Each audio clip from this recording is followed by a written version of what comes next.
नमस्कार मित्रांनो, स्वागत आहे आपल्या चॅनलवर. आपल्या या यूट्यूब चॅनलवर लँड लॉची पूर्ण लेक्चर केले जाईल. त्यातला पहिला लेक्चर आहे आपला इंट्रोडक्टरी लेक्चर आहे. त्यात आपण पाहू meaning, classification of land, ownership of land and land records. तर चला आपल्या व्हिडिओला सुरुवात करू. पहिला आहे meaning of land. General meaning आहे, त्यात काय असं फारसं मोठं नाही आहे. जसं land is the essential of human life, providing basic needs like food, cloth, shelter. या सगळ्या गोष्टी इझी आहे एकदम. हे 2 पॅरेग्राफ तुम्ही वाचले तुम्हाला लक्षात येऊन जाईल. त्यानंतर पाहू आपण classification of land. Land as per the natural resource that is the centre of the economic activity. It is classified according to various economic users. This is an important database from government plan by the policy maker. ठीक आहे. याच्यात आपण 3 major टाईप्समध्ये आपण define केलं आहे. पहिला आहे land can be classified as per the user. ठीक आहे. मग land can be classified as per the geographical nature. ठीक आहे. त्यानंतर आहे land can be classified sub classified as per the soil composition. तर पाहू आपण land can be classified as per user. सगळ्यात पहिला आहे ॲग्रिकल्चर युजर. ॲग्रिकल्चरल युजर म्हणजे काय? तर ॲग्रिकल्चरसाठी आपली ती लँड यूज केली जाते. ॲग्रिकल्चर जसं शेतीसाठी. ठीक आहे. हे आहे ॲग्रिकल्चरल युजर. ठीक आहे. हे थोडं गलत झालं. Agriculture user. मग आहे नॉन ॲग्रिकल्चर युजर म्हणजे काय? जशी आपली इंडस्ट्रीसाठी यूज करतो आपण. म्हणजे शेतीसाठी सोडून सगळ्या गोष्टीसाठी आपण यूज करतो. जसं राहण्यासाठी, इंडस्ट्रीसाठी, फॅक्टरीसाठी, या सगळ्या गोष्टीसाठी आपण आपल्या लँडचा यूज करतो. अशा लँडला आपण नॉन ॲग्रिकल्चरल लँड अशी म्हणतो. आता या दोघांसाठी सोडलेली जी उर्वरित जागा आहे म्हणजे ते येतो फॉरेस्ट लँडमध्ये. तर फॉरेस्ट लँड हे गरजेची लँड असतात. काऊन तर फॉरेस्ट हे आपल्याला ऑक्सिजन प्रोव्हाइड करतो, फूड प्रोव्हाइड करतो. बहुतच काही अशा गोष्टी आहेत जे आपल्याला प्रोव्हाइड करतो. ते कोणतं? Forest land. तर फॉरेस्टसाठी रिझर्व असलेले लँड म्हणजे फॉरेस्ट लँडमध्ये येतात. ठीक आहे. हे झाले आपले क्लासिफाईड ॲज पर दी यूज. मग आता आहे क्लासिफाईड ॲज पर दी जिओग्राफिकल नेचर. मग आहे वॉटर बॉडीज. ठीक आहे. वॉटर बॉडीज आहे आपल्या जसे समुद्र झाले, लेक झाले, रिव्हर्स झाल्या. या सगळ्या गोष्टी कशा तिथं वॉटर बॉडीजमध्ये येतात. ठीक आहे. याच्यासाठी आपली एक स्पेसिफिक जागा आहेतच. ते तर आपण काही त्याला आपण छेडछाड करू शकत नाही. हे नेचर आहे. नेचरला आपण किती छेडछाड केलं तेवढं आपणच घाट्यात जातो. ठीक आहे. त्यानंतर आहे ते वेटलँड, वेस्टलँड. वेस्टलँड म्हणजे काय? तर ते दलदलीत भुसभुशीत जागा असतात. त्याला आपण काय म्हणतो? दलदलीत जागेला आपण वेस्टलँड असं म्हणतो. ठीक आहे. त्यानंतर आहे ते कोस्टल वेस्टलँड. समुद्राकाठी एकदम जागा असतो, रेताळ जागा असतो, खूप भुसभुशीत जागा असतो. त्याला आपण काय म्हणतो? कोस्टल वेटलँड्स म्हणतो. ठीक आहे. हे मी एकदम शॉर्टमध्ये दिलं आहे, असं 1 वर्डमध्ये फक्त तुमच्या समजण्यासाठी दिलं आहे. याला तुम्ही थोडं एक्सप्लेन करता. ॲग्रिकल्चर लँड म्हणजे काय? तर थोडं अजून एक्सप्लेनेशन द्या 2 लाईनचं. पेपर म्हणजे ॲज इट इज असंच लिहायचं नाही. ते आपली कन्सेप्ट क्लिअर झाली पाहिजे. याकरिता मी आपल्याला एकदम शॉर्टमध्ये सांगणार आहे. ठीक आहे. त्यानंतर पाहू आपण land can be classified as per the soil composition. मित्रांनो, तुम्ही पाहिलं असेल तर काळी माती ही तुम्ही खूप ठिकाणी ऐकलं असेल. काळी माती ही आपल्या लँडवरची म्हणजे आपल्या या पृथ्वीवरची सगळ्यात बेस्ट सॉईल आहे. ठीक आहे. एकदम बेस्ट. काळ्या मातीतलं उत्पन्न हे सगळ्यात जास्त उत्पन्न होतं शेतीसाठी. ठीक आहे. आणि ही शेतीसाठी एकदम पूरक जमीन असतात. जी काळी सॉईल आहे ती एकदम शेतीसाठी पूरक असतात. त्यासाठी बेस्ट सॉईलमध्ये येतं आपली काळी माती. त्याच्यानंतर येते भुसभुशीत माती. हे ब्राऊन कलरची राहत होतं. एकदम काळी बी नाही राहत आणि एकदम पांढरी बी नाही राहत. रेडिश कलरची येतं ते येतं. त्यामध्ये कसं आहे माहिती आहे का? काळ्या मातीमध्ये जर हेक्टरी समजा 10चं ॲव्हरेज निघत असेल तर मिडियम जेव्हा सॉईल येते रेडिश सॉईलमध्ये येतं त्याच्यात आपल्याला 5चे ॲव्हरेज भेटतं. म्हणजे शेतीसाठी असतात पूरक ते, पण एकदम फारशी नसतात. ठीक आहे. त्यानंतर येते लो. मग लोमध्ये काय येते? सँड. ठीक आहे. Spring, often water log. म्हणजे काय तर हे एकदम नदीच्या काठी असलेली रेती वगैरे याच्यात आपण काही शेती वगैरे करू शकत नाही, याच्यातून आपलं काही उत्पन्न निघू शकत नाही, अशा सॉईलला आपण लो लेईंग सॉईल म्हणतो. ठीक आहे. मग एकदम पुअर येतं हार्ड ड्राय दगड, एकदम मुरमाड जागा, त्यातून काय उत्पन्न घेऊ आपण, त्यातून काही उत्पन्न निघत नाही, अशा याला आपण रेड पुअर म्हणतो. त्यानंतर येतं ओनरशिप ऑफ लँड. ओनरशिपला आपण ॲब्सल्यूट ओनरशिप म्हणतो आणि लिमिटेड ओनरशिप म्हणतो. ॲब्सल्यूट ओनरशिप हा तो ओन करतो स्वतः, म्हणजे एकदम प्रॉपर्टी त्याची स्वतःची असलेली आपण काय म्हणतो ॲब्सल्यूट ओनरशिप. त्याच्याकडे सगळे राईट्स असतात ॲब्सल्यूट ओनरकडं, सगळं तो विकू शकतो, गहाण करू शकतो, काय करायचं त्याला शेतीचं तो करू शकतो. अशा शेतीला आपण काय म्हणतो, शेतीला आपल्या लँडला ॲब्सोल्यूट ओनरशिप म्हणतो. लिमिटेड ओनरशिप हे पोझिशनसारखी गोष्ट आहे, त्याला आपण काही लिमिटसाठी, काही टाईमसाठी, काही पैसे, काही ड्युरेशनसाठी, असा टाईमसाठी दिलेली लँड, म्हणजे त्याला आपण लँड किंवा ओनरशिप अशी लिमिटेड ओनरशिप म्हणतो आपण त्याला. ठीक आहे. तर ऑस्टिन काय म्हणतात, तर ओनरशिप हे इनडिफिनिट टाईम ऑफ युजर आहे. ठीक आहे. तो मरेपर्यंत त्याच्या लँडचा हे राहील, ओनर राहील. ठीक आहे. ऑस्टिननं सध्या आणि सरळ भाषेत सांगितलं आहे, तो इनडेफिनेट टाईमपर्यंत आहे, तो त्याच्याकडं सगळे अनलिमिटेड राईट्स आहे, जो डिस्पोज करू शकतो, अनलिमिटेड यूज करू शकतो, आणि त्याची ड्युरेशन तो फक्त मरेपर्यंत राहतो. ठीक आहे. हे ऑस्टिननं डिफाईन केलं आहे.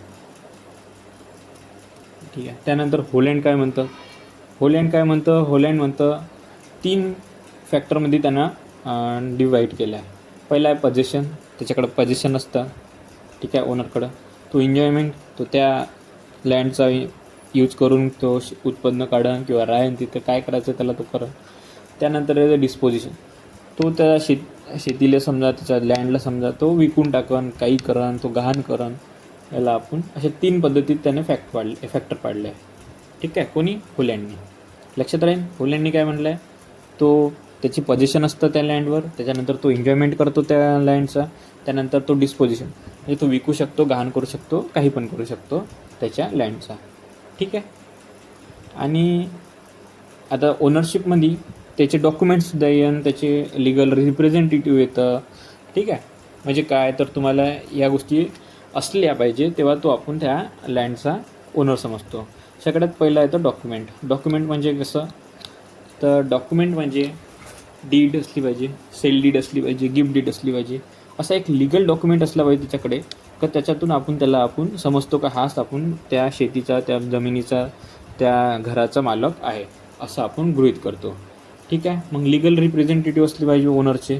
जसं आता तुम्हाला पोरगं झालं तर तुमच्या पोराला पोरगं होईल, ते त्याची लिगल रिप्रेझेंटेटिव्ह असतात. ठीक आहे. म्हणजे माझी शेती माझ्या पोराला मिळेल, माझ्या पोराची शेती त्याच्या पोराला मिळेल, असं.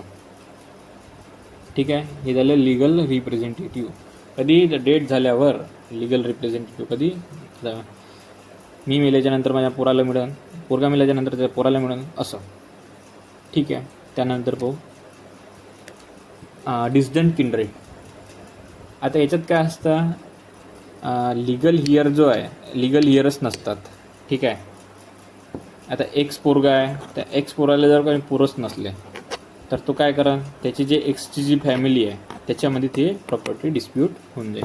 हे डिस्प्यूट नाही, डिवाईड होऊन जाईल त्याच्या फॅमिलीमध्ये. हे आपण लिगल हिअर्स हे जे आहे हे अलग अलग आहे. म्हणजे हिंदू लॉमध्ये अलग दिलं आहे, सक्सेशन ॲक्टमध्ये अलग दिलं आहे, फॅमिली लॉमध्ये अलग दिलं आहे. तर हे अलग अलग ॲक्टमधून अलग अलग गवर्न होतात. ठीक आहे. त्यानंतर विल हा जिवंतपणे केलेली झालेला डॉक्युमेंटेशन आहे, ज्याच्यातून त्याला राईट असतं एका पर्सनला, जर तो स्वतःनं ओन केलेली प्रॉपर्टी असली तरच त्याला ह्या विल करायची राईट्स असतात. तर पहिला आहे म्हणजे विल जो आहे हा फक्त जिवंतपणे केला जातो, मृत्यू झाल्याच्या नंतर विल केली जात नाही. आणि त्या विलमध्ये त्याला राईट असतो का तो अनादर पर्सनलासुद्धा काही शेअर त्याच्या प्रॉपर्टीतले देऊ शकतो. ठीक आहे. त्यानंतर बायर ऑफकोर्स आहे. बायर म्हणजे शेती विकत घेणे, किती घर विकत घेणे, कोणती लँड विकत घेणे, म्हणजे याला आपण बायर म्हणतो, आणि तो ओनर असतो. प्रिस्क्रिप्शन्स असं असतं, प्रिस्क्रिप्शन म्हणजे काही तेवढं हे नाही आहे. प्रिस्क्रिप्शन म्हणजे काय तर इल्लिगली आणि कंटिन्युअसली पोझिशन असल्या पाहिजे त्याच्याकडे 20 वर्षाचं विदाऊट एनी नोटीस आणि विदाऊट एनी इश्यू. ठीक आहे, 20 वर्षाचं पोझिशन असलं त्याच्याकडे तर तो लिगल ओनर आपण समजून चालतो. ठीक आहे, लिगल ओनर त्याचा त्या लँडचा. ठीक आहे, 20 वर्षापेक्षा जास्त असली पाहिजे फक्त. त्यानंतर येतं ट्रस्टी. ट्रस्टी तुम्हाला माहीत असेल तर XYZ नावाची एक ट्रस्ट असते, त्याच्यात एक मंदिर गव्हर्न असतात. त्या मॅनेजरला त्या प्रॉपर्टीचा ओनर गृहीत केला जातो. ठीक आहे, मग ॲब्सोल्यूट ओनरशिप. ॲब्सोल्यूट ओनरशिप मी सुरुवातीलाच सांगितलं का त्याच्याकडे पूर्ण राईट असतात, पूर्ण A to Z. तो काही बी करू शकतो, त्या शेतीचं विकू शकतो, काही गहाण करू शकतो, त्या शेतीचा यूज करू शकतो किंवा नाही करू शकत, त्याच्याकडे पडून राहील. बस असे रेकॉर्ड ज्याच्यातून आपल्याला माहीत पडतं का आपली ही शेती आहे की नाही आहे, की दुसऱ्याची आहे की तिसऱ्याची आहे. ठीक आहे, ह्याला म्हणतो आपण लँड रेकॉर्ड. आणि लँड रेकॉर्डमध्ये काय असतं, काही नाही, आपल्या घराची, आपल्या शेतीची पूर्ण जानकारी असतात.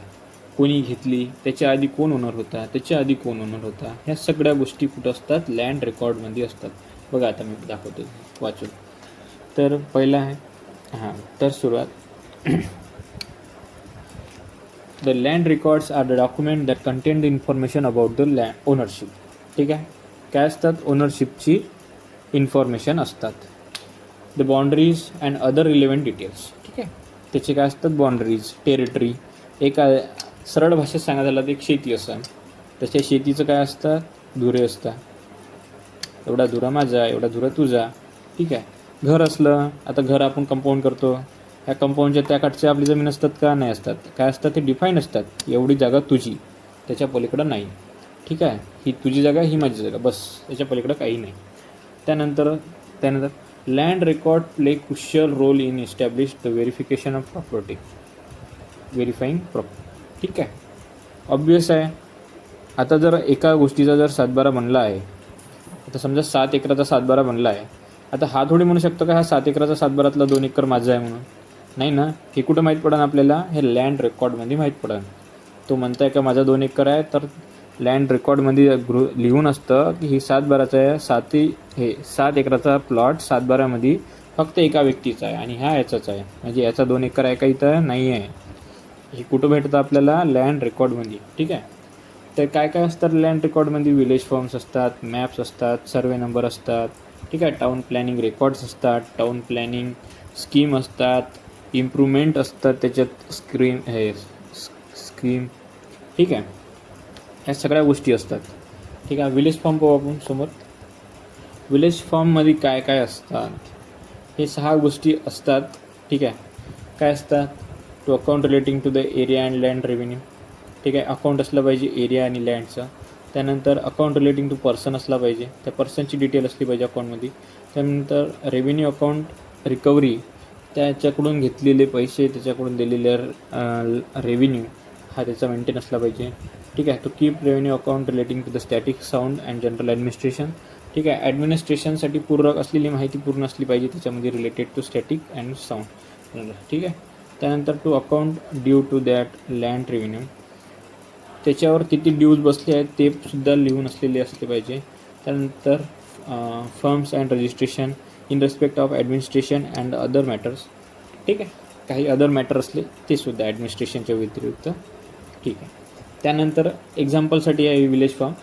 हे विलेज फॉर्म नंबर 6 म्हणजे हक्कपत्र, आपण याला काय म्हणतो, याला आपण 7/12. त्याच्यानंतर 8 हा आपल्या ग्रामपंचायतमध्ये भेटतं, 7/12 आपल्या तलाट्याकडं मिळतं.